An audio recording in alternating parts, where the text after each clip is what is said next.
The Fields Auto Group proudly presents Huddle Up, with Bucky Brooks, JP Shadrick, John Oehser, and NFL Network analyst and former Jaguar Bucky Brooks bring you the latest on your Jacksonville Jaguars. Everything's got to be about the future. It's got to be about tomorrow and bringing all that into focus as we, attack the season. Huddle Up with Bucky Brooks starts right now. And welcome in. It's Wednesday. It is week 8, and it's Huddle Up with Bucky Brooks, JP Shadrick, John Oehser as well. Busy show ahead as we get ready to hop on the plane tomorrow to London. Bucky and John standing by. The Broncos and the Jaguars, a battle of 2 and 5 teams under the arch at Wembley. We heard from Doug Peterson today. The Jaguars head coach, Trevor Lawrence. Jaguars quarterback spoke. Travis Etienne spoke just moments ago in the Jaguars locker room after the trade of James Robinson to the New York Jets. Got a couple social media questions today as well. The Broncos-Jaguars game at Wembley is brought to you by FIS, principal partner of Jaguars UK. FIS, advancing the way the world pays, banks, and invests. Let's get to the head coach to begin things today. Doug Peterson on the trade of James Robinson. I got a lot of respect for James and what he's done and what he's done for me and the organization, and obviously wish him well. It's a great opportunity for him. Obviously the Jets, as we know, lost a running back, and so it's the nature of our business. Teams begin to search, and we got a call on him, and made the decision to move on. That's the head coach earlier today, Bucky Brooks from L.A. joining us. John Oehser here in Jacksonville. And there you go, trade deadline a couple weeks out, but the Jaguars make a move. The Jets had a need. The Jaguars running back room, at least Travis Etienne, is very hot right now, so they got a draft pick for him, and it's conditional. Bucky, how are you? What's up? Man, I'm good. Yeah, the deal was a little surprising based on the information we had coming out of the game on Sunday about James Robinson maybe being dinged up and those things. Breece Hall gets hurt, creates an opportunity for the Jets to need a running back. James Robinson is one of the best on the board when it comes to availability, so they bring him in. I think for the Jaguars, what it was is the last couple of weeks we've seen Travis Etienne is the number one back, and he has really been gobbling up all the carries and touches, and then Jermichael Hasty was beginning to play, and so James Robinson ended up being the odd man out. And despite his contributions early in his career, I think what you're seeing in this offense, Doug Peterson and those guys want more juice, more pop, more explosiveness. And there was a role for James Robinson, but I don't think that was a role that made him indispensable. And so we saw him traded away. You get a conditional pick, and you move forward. Yeah, Doug's a pro, so when he's asked today about speed being a factor, he's not going to overemphasize that, and he said it really wasn't a factor. I think it was a factor. I mean, it's James Robinson is a very good player. He's a certain kind of back who needs a lot of carries. Travis Etienne is averaging, I think, 6.8 a carry this season. 6.1 is fourth in the league. In the last 3 games, he's had 200 yards rushing on 24 carries. That's over 8 yards a carry. I think it came down to trade deadline's coming up. You get an opportunity to get some equity for James Robinson. And realistically, Doug's looking at that situation saying, Travis Etienne is the one home run impact guy on this offense. How can I possibly not have him in the game as much as possible? If you're going to him on the sideline saying, hey, Doug, we need to take Travis out of the game right now, he's going to look at you and go, why? So I think when you came down to that, it just made sense to go ahead and make the move. Doesn't mean fans shouldn't be upset to see a player that they love go, but that's the fans' job. The team's job is to maximize resources and to get this kid that you're watching right now on the field as much as possible, because he's turning into so much better than I thought he was going to be. Special. Yeah, special player, yeah. Bucky. He just told me in the locker room, though, that the one thing he's really trying to work on, he'll certainly have to now, is his stamina and trying to stay out there after a long run, stay on the field, keep churning it going. He said James Robinson was that guy that could, fill some holes in his game. If he's not able to grind out a few yards and get a breather, well, James was that guy that could come in. So Travis is just continuing to grow, Bucky. He's going to have to. Yeah, he's continuing to grow, but it doesn't necessarily mean that he's going to have to stay out there and add to his workload. It just means that the rotation has to become deeper. And so Snoop Conner has to step up and be ready to play. And so he's had an opportunity to have a bit of a redshirt season thus far, but now he has to step up and kind of jump into the rotation. JaMycal Hasty will see his role expand. If anything, remember, he's had some explosive plays that have certainly caught the eye and the attention of the coaching staff. So you want to give him opportunities to make plays as well. This is an offense that wants to and needs to score more points, and the only way you can do that is by putting the guys who are point scorers on the field. Travis Etienne is one. JaMycal Hasty looks like he might be another. Bucky, is this? I mentioned earlier that it's surprising to me that Travis is doing this. He's a different kind of runner than I thought. I mean, I like the explosiveness, but he's also really tough when he's getting tackled. I know he's got to hold the ball better. That's obvious. I guess two questions for the scout, or this is more of a question for the draft analyst. Okay. Did you expect this kind of impact, and where does he rank in terms of backs who can scare you right now? He's getting up there, isn't he? In terms of in the league, guys who are a threat on every play. This is sort of rare. Yeah, it is rare. And the number one thing that defense coordinators look at when they're looking at the tape, they're looking at the guys who are the most explosive, the guys who are the dangerous players, the guys who can score from anywhere on the field. Where Travis Etienne is flashing that kind of big play ability, someone that you got to keep account of. You need to make sure you understand his whereabouts at all times. And you have to do a good job of tackling and making sure that he doesn't get room in space. I would say that this is very similar to what you saw at Clemson. He was a big play maker. I want to say at Clemson maybe he had 78 touchdowns, school record, consistently found a way to pay dirt. Well, now he's beginning to show some of those skills with the Jaguars. And so as he continues to grow into his role as a big play maker, you want to give him more opportunities. The part of his game where he needs to expand, he needs to be more active in the passing game. Meaning if he can become a legitimate threat in the passing game, a wide receiver to the level of an Alvin Kamara, to the level of a Christian McCaffrey, well, that's when it gets really, really fun, because now you can do different things where you can get him his touches, but he may not have to go against all 11 of the defense in terms of being able to run it between the tackles. You can get him in space and have some one-on-one matchups, some one-on-two matchups where you believe that his wiggle is going to enable him to turn a short pass into a big game. And maybe JP, he's just so good that he would fit anywhere. But it really strikes you that this is one where they were sort of fortunate.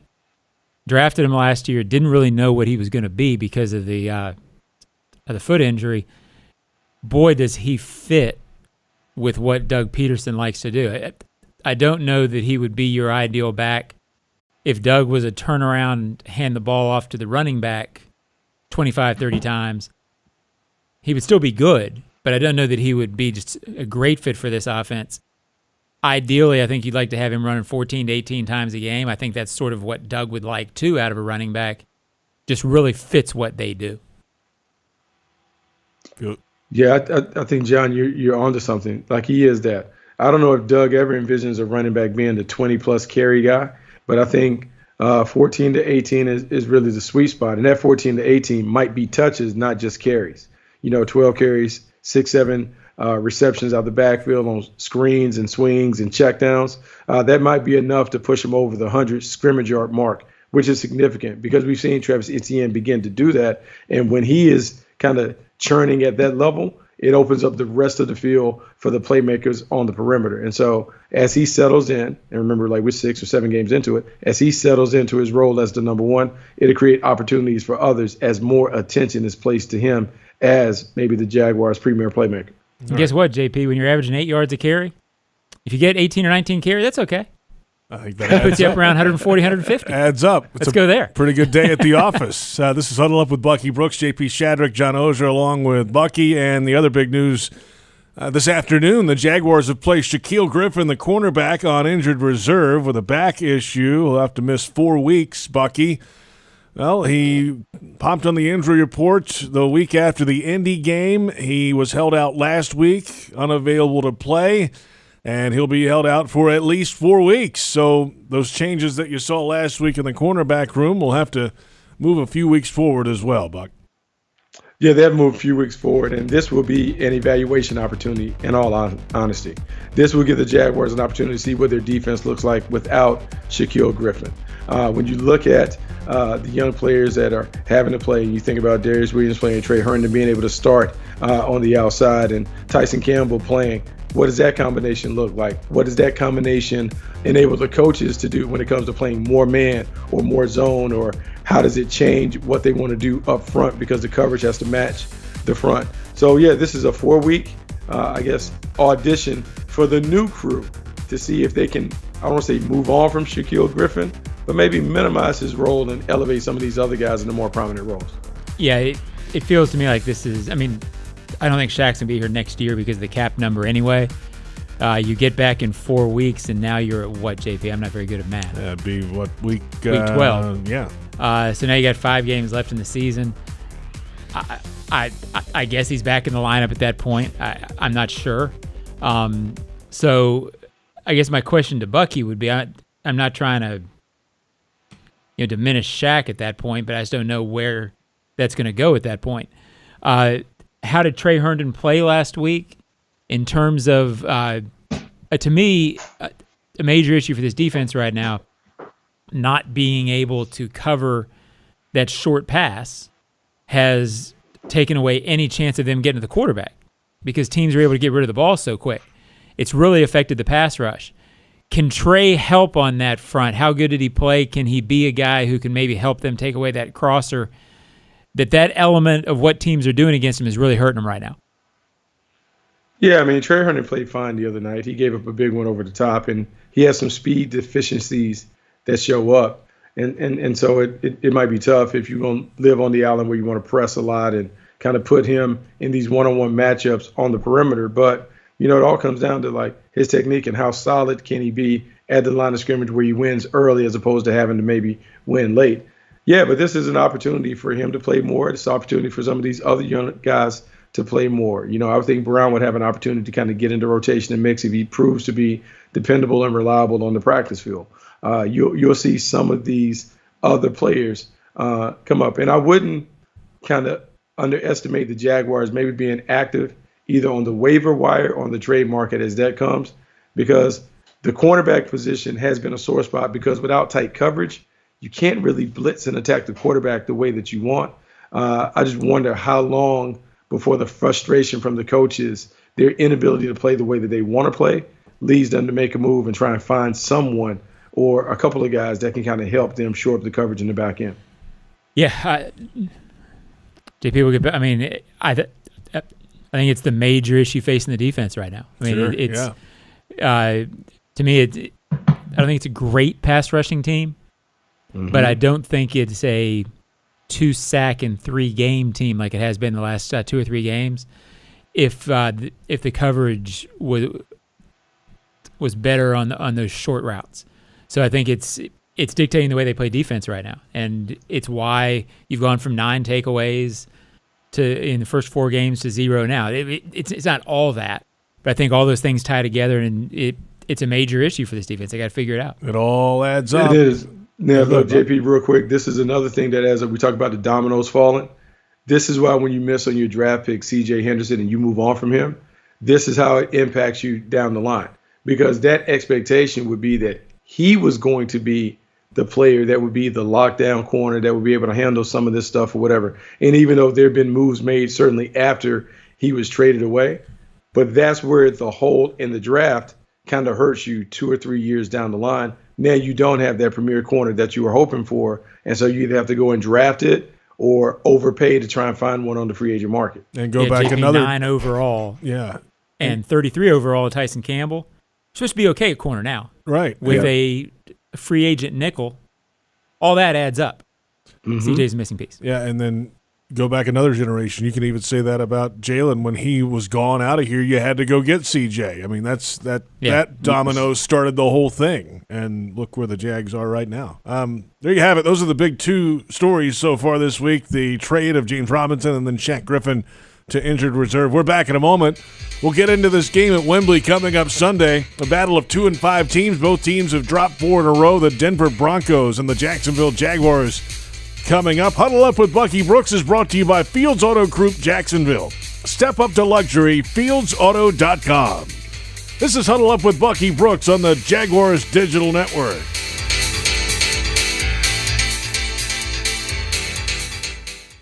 You can step up to luxury now. Hello, I'm Dan Fields. Whatever you're driving, you can step up to luxury now. Plus, get our Fields amenities, which include complimentary loaners, car washes, and our cafes. Make this your year to step up to luxury at Fields Cadillac, Mercedes-Benz, Porsche, Land Rover, Jaguar, and Lexus.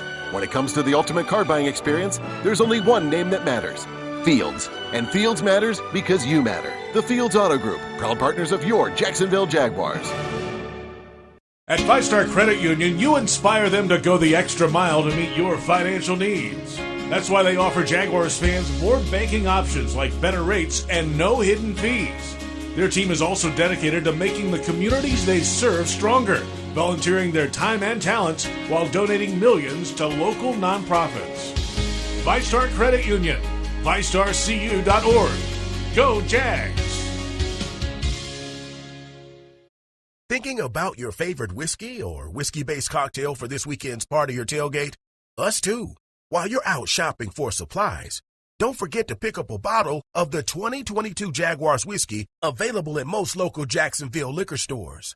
Not leaving the couch this weekend? No problem. You can also order a bottle online at citrusdistillersonline.com. Every bottle is made locally here in Duval.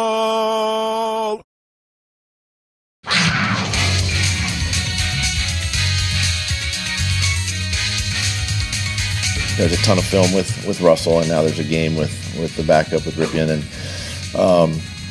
we just go about it as business as usual. We understand both, we understand what Russell brings to that team, and he also has the ability to run and use his legs, and I've played against him or coached against him many times, and he can beat you doing that, and and so it just has to be a kind of the every hand on deck, so to speak, to exhaust the film, understand kind of what our defense is getting into, and be prepared for both.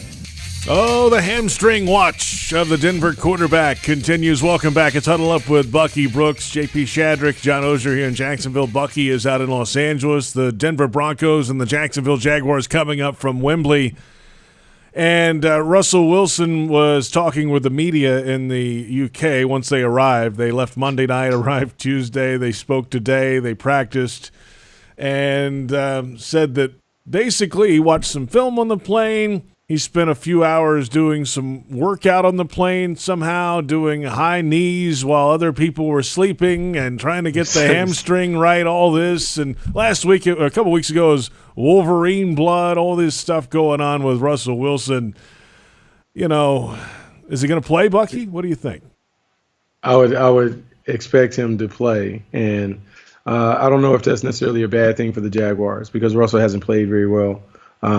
He will be limited from a mobility standpoint, and he's not the same player that he once was. He's not the player that came a few years ago to the bank with the Seahawks and was running around and making plays. He's an older player, and I would say he's a declining player. That's it. He still can make enough plays for this offense, put points on the board. They just haven't found the rhythm. And so maybe with the week off and him having an opportunity to continue to dig deeper into the playbook, you'll understand the nuances of Nathaniel Hackett's scheme.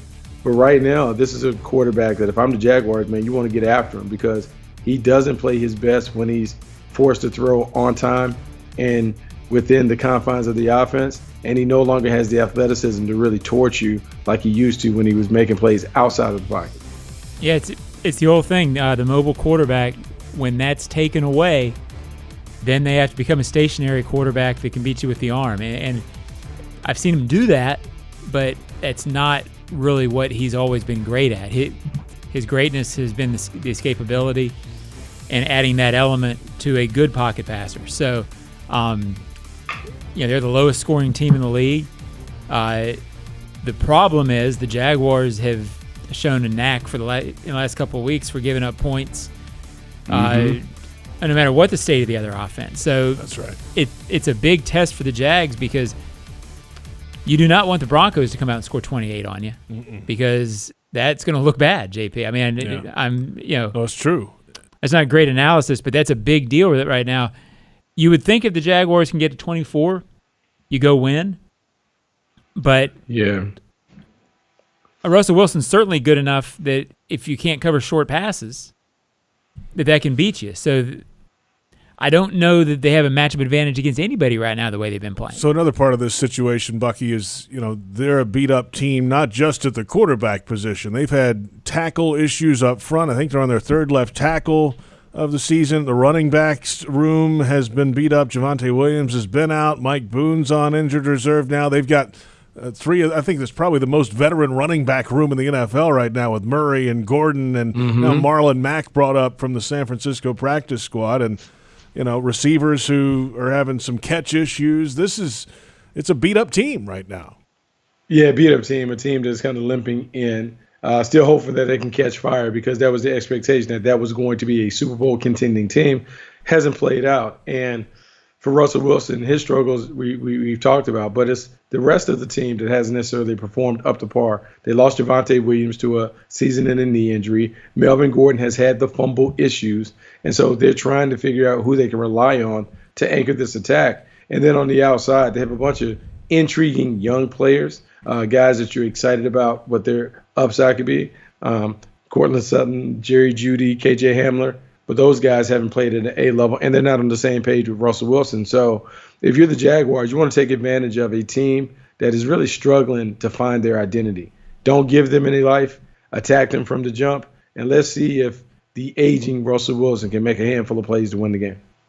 Yeah, the other worry is, I mentioned the Jaguars getting to 24 points. Yeah, against this group? Yeah, which I think they can. I mean, I've said on multiple shows this week, the Jaguars' offense to me is the thing that gives me great hope that they're going to get this thing turned around and get going over the next few years because they're ranked 7th in the league right now. I keep using this stat. Every game this year they've had at least 3 drives over 60 yards. They had 6 drives over 60 yards the other day. This offense is moving consistently without what I would consider a great elite-level skill player outside maybe Travis Etienne. They're good, but there's no great guy right now, and they're still moving the ball. So I think this offense is going to get going and be really good over the next few years. But this defense is the best they've played yet. Yeah, Denver is 3rd in the league in scoring defense, right up there at the top, 2nd in the league in total defense by yardage, Bucky. All the stats you could throw at you. They're best in the red zone in the NFL. I mean, they get after it, and they've got good pass rush, even though they've had some guys banged up in that area as well. They've got a good secondary. Even though Ronald Darby's out, they've still got players, and they bring it every week on defense. Yeah, they bring it every week on defense, and they've done a really good job of kind of putting it together. The system is really solid. The playmakers that they have in the trenches are good. Bradley Chubb, you've already talked about being a problem off the edge. Their secondary is lights out. Pat Surtain, Justin Simmons. Those guys can lock it down and play. To me, this is a situation where somebody has to come in the room and say, hey, man, somebody has to wear the big sombrero, and the big sombrero is on the offensive side of the ball, and it might be the offensive line. Because if the offensive line is able to control the point of attack and they can run the football the way that they may need to run it and protect Trevor Lawrence so he can throw some of those balls to the perimeter without being under duress, yeah, the Jaguars can attack them, but it is a matchup really between the Jaguars' offense and defense that should command and dominate most of the conversation. Yeah, I mean, the Broncos, even beyond the stats, and those are absolutely dead on, JP, they passed the eye test. I mean, when you watch them play, they're fast. Doug Peterson, I was going to ask Bucky about this, said their interior defensive line, and the Jaguars have played some good interior defensive linemen and defensive areas, but he said it might be the best they faced so far this year. That's pretty high praise because Washington's good, Giants are good with your guy who, you apparently go back with millions of years. But, I mean, this is a good interior, Bucky. I got you on that one, Buck. I thought you'd appreciate it. Look, I dialed it back from last week because last week I had plenty of energy. I was double caffeinated, and it didn't turn out in our favor, even though we played okay. So this week I'm trying to take a more subdued approach. a more business-like approach, like, hey, we're on a business trip, going to London, we're going to take care of business against Russell Wilson and those guys, and we'll see what it turns out to be. Nah, but you're right when we talk about the interior of this line. DJ Jones, Deshaun Williams, Draymond Jones on the inside, not household names, but, man, they can clog it up. They're really physical at the point of attack. And then when you have Bradley Chubb on the outside, he wrecks shop and brings the noise. That's it. They still can be got.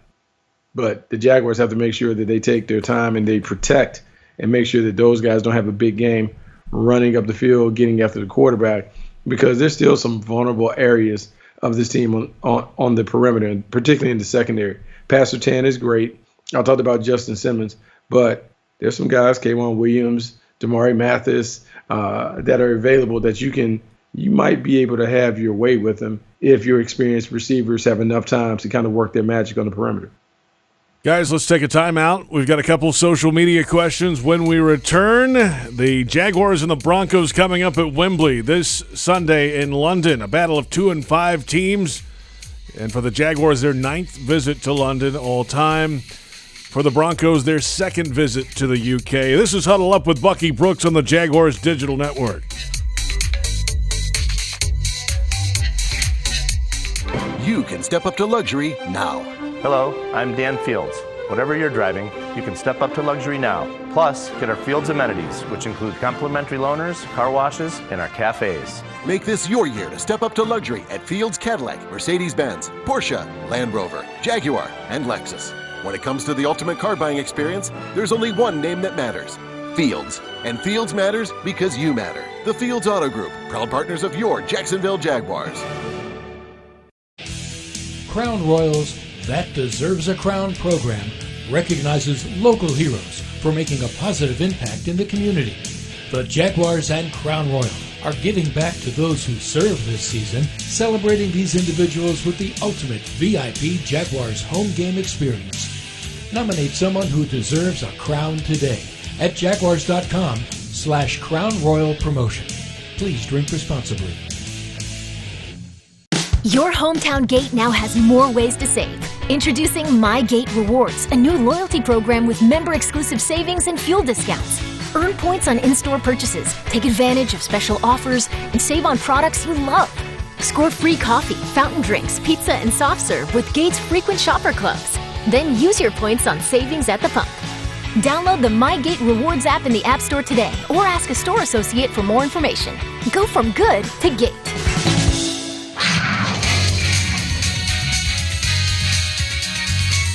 Teams play a little more up-tempo or no huddle against us here in the last couple of weeks. You're seeing more quick passing game, a little bit of the RPO game. Those are all things to sort of slow down your pass rush. And then substitution packages, with different personnel, if we match, an offensive personnel, just getting the right guys in on the field. All those things can be sort of minimized when teams, and we do the same thing on offense, right? When we know a defense wants to, sub their D line as much as teams do, and it can all affect, right? It can all affect production. It can affect, how a group plays, and I really think that's been the case here in the last couple of weeks. That's the Jaguars head coach Doug Peterson earlier today. Welcome back. It's Huddle Up with Bucky Brooks on Wednesday, as always, here on Jaguars.com. Jaguars social media, Twitter, Facebook, and YouTube. JP Shadrick, John Oehser with Bucky Brooks ahead of the Broncos-Jaguars matchup at Wembley Stadium. Hey, let's get to some social media questions today. We got a couple, and let's start off with @Dylan_Kiernan. Why is a 5th-round pick worth more to the Jags than J-Rob? What do you think, John? Well, I mean, I think 5th is if he runs for over a certain amount of yards. It's a 6th conditional, could be a 5th. Because I don't think they were going to bring him back next year, and I think he had 10 games left. I also think that the way the offense was starting to play, that you were seeing his role diminished in the last 3 games. I wrote the stat. I can't remember exactly what it was, but 6 or 7 carries average for about 27, 28 yards. Etienne was at about 10 carries for about 78 or 80 yards. Mm-hmm. I think they were looking at that, and I don't know that J.R. was going to have a role. You saw it the other day. No touches, 1 target. Now some of that appears to have been bang and bruise or whatever, but I don't know that was going to increase a whole lot. So I think they looked at it and said, 10 games left. Let's get what we can get out of it. I don't know that you'd have made this move if he had 3 years left in the deal. But with you're 10 right. games, I think that's becomes an NFL reality. Yeah, it's a byproduct of him being in the last year of his deal. It's also a deal where you're the Jags. You're trying to figure out what value, how much am I willing to pay him on the open market? If I'm not willing to go above a certain figure, then I'm going to go and draft one. And so getting that pick is really kind of the sweet spot when it comes to drafting running backs or whatever, 4th, 5th round. You try and find somebody who is either who will outplay their draft status because they had a character issue that led them to drop, or someone that just you flat out missed on. But there are plenty of running backs. We see running backs come out of all different types of spots in terms of the draft. And so I felt like the Jaguars believed they could upgrade the position, moving on from J-Rob and taking the pick over the player. And whenever there's a trade, JP, you know we've been doing this long enough. Whenever there's a trade for a familiar name on a team and it's not a first or second round compensation, it's, they blew the trade. Well, that's just not the way.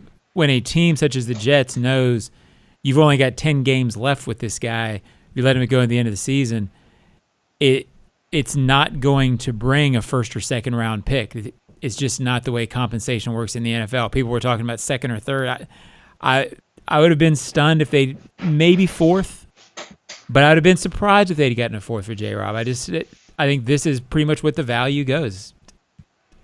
It's what the market will bear. They didn't give this guy away. It is what it is.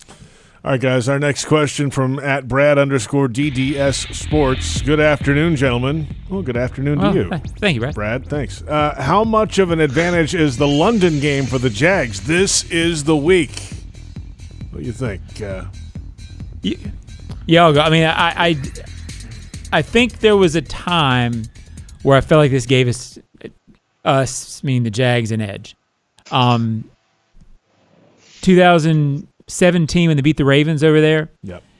The Bills the year before, or 15 or 16, they got way up on the Colts. Yep. One year. They were slipping and sliding all over the pitch. Colts were. I felt like for a few years, when the Jags had been a few times and other teams didn't know it, I really felt like it gave them an edge that year against the Ravens. You know, it just felt like the Ravens didn't want to be there. Maybe I'm remembering it wrong, but that was sort of the feel. They beat the hell out of them, and you could tell it in the tone of the comments going into the game and after the game, too. Yeah, so I don't think that exists as much anymore. And maybe I'll be proven wrong. Maybe Jags come out and blow out the Broncos. But I don't think that advantage is going to exist as much as it did going forward. I think teams have been over there. Logistics people have been over there. I'm not saying it'll never be an issue, but I don't think you're going to see it be a yearly thing where the Jags have an edge with it. Oh, well, look, I'll be honest with you. When it comes to home field advantage, the real home field advantage is having better players than the other team. That's when the home field advantage and all that other stuff matters. So we can talk about taking a long trip and flying across the pond and doing all that other stuff. At the end of the day, if you have better players, that's the advantage. The advantage is I'm better than you. And so we'll see if the Jaguars are better than the Broncos in certain areas. This is one where they can kind of trick it up a little bit. Doug alluded to playing with tempo and pace and rhythm and those things. Let's see if some of that stuff will work. But, I mean, if the Broncos are going to come over on a Monday and take a full week to acclimate to the time and all that, now it becomes an execution game, not one on rest and recovery and who has jet lag and who doesn't.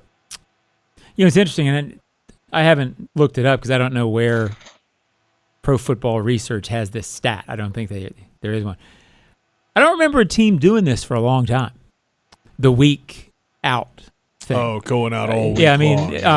The Jags did it in 13 or 14, one of the first years, or the first 2 years that you and I went over, That's JP, right. I think it was a week. 14, yep. But beyond that, they haven't done it. And I don't recall a whole lot of other teams who just done it once doing it this way. So, and consider this too. Nate Hackett was here for 4 years, and most of those were short trips. That was I don't think Nate was ever here when they went extended. Right. But they chose to go long. But you know what'll happen? Based on Hackett's experience, I'm sure it seemed like they took a lot of losses during that time coming to London. Maybe want to do something different.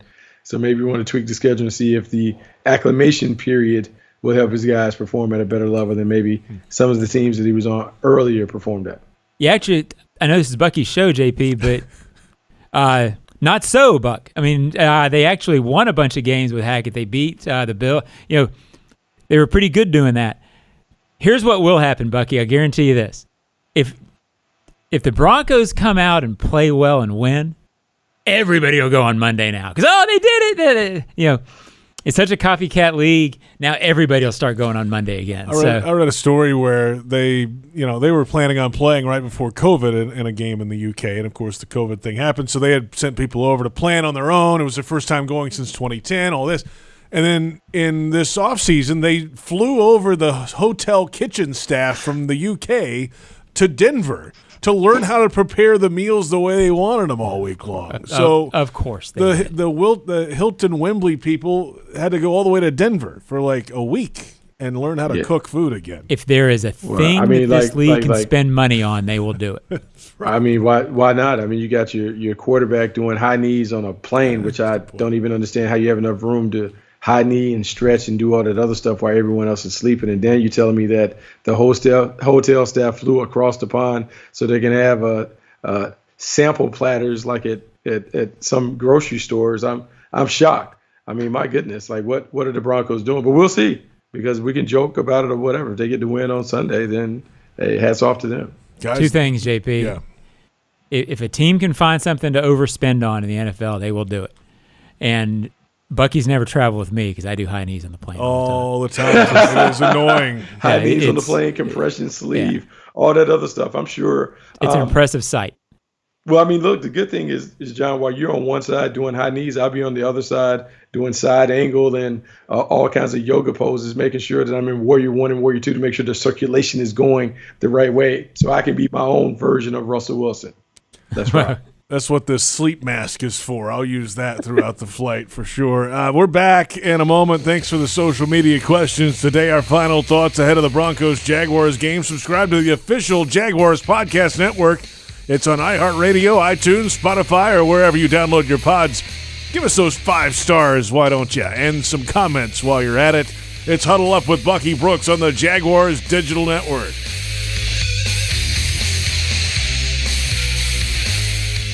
You can step up to luxury now. Hello, I'm Dan Fields. Whatever you're driving, you can step up to luxury now. Plus, get our Fields amenities, which include complimentary loaners, car washes, and our cafes. Make this your year to step up to luxury at Fields Cadillac, Mercedes-Benz, Porsche, Land Rover, Jaguar, and Lexus. When it comes to the ultimate car buying experience, there's only one name that matters: Fields. And Fields matters because you matter. The Fields Auto Group, proud partners of your Jacksonville Jaguars. Thinking about your favorite whiskey or whiskey-based cocktail for this weekend's party or tailgate? Us too. While you're out shopping for supplies, don't forget to pick up a bottle of the 2022 Jaguars whiskey available at most local Jacksonville liquor stores. Not leaving the couch this weekend? No problem. You can also order a bottle online at citrusdistillersonline.com. Every bottle is made locally here in Duval. At 5 Star Credit Union, you inspire them to go the extra mile to meet your financial needs. That's why they offer Jaguars fans more banking options like better rates and no hidden fees. Their team is also dedicated to making the communities they serve stronger, volunteering their time and talents while donating millions to local nonprofits. 5 Star Credit Union, 5starcu.org. Go Jags!